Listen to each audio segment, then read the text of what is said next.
এই ভিডিওতে আমরা পাইথন সিনট্যাক্স শিখে ফেলবো, ঠিক আছে? তাহলে আমাদের একটা ফোল্ডার বানাতে হবে।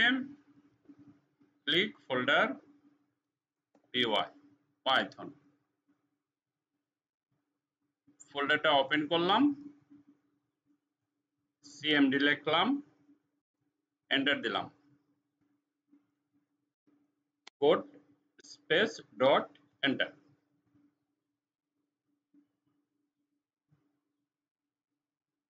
ওয়েলকাম পেজটা কেটে দিলাম, রাইট ক্লিক করলাম, salim.py পাইথনের একটা ফাইল বানিয়ে ফেললাম।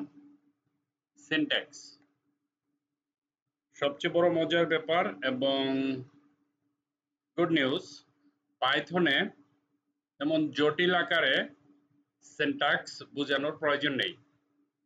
আপনি যদি মনে করেন যে ইংলিশ ল্যাঙ্গুয়েজটা কেমন আপনার কাছে, যখন আমরা একটা সেন্টেন্স বলি ইংরেজিতে, there is certain rules, কিছু রুলস আছে, নিয়ম আছে।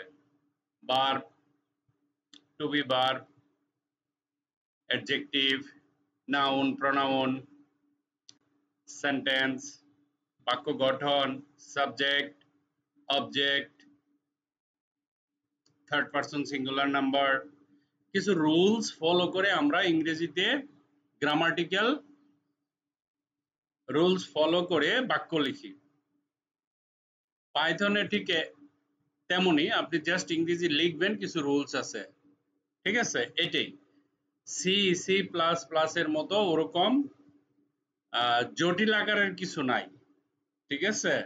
সিম্পল, যেমন প্রিন্ট, ডাইরেক্ট, ওইখানে কত কিছু লিখতাম, hash, include, standard input output dot header সিতে।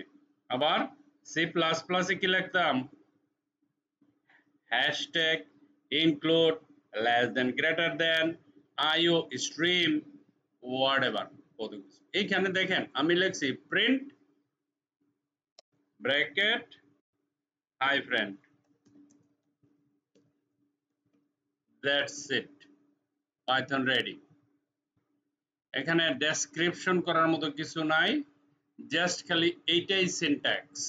এখন প্রশ্ন হচ্ছে, এখানে আমি যখন এন্টার দিব, এন্টার দেওয়ার পরে print প্রিন্ট এগেইন যখন আমি এখানে লিখব হ্যালো ফ্রেন্ডস,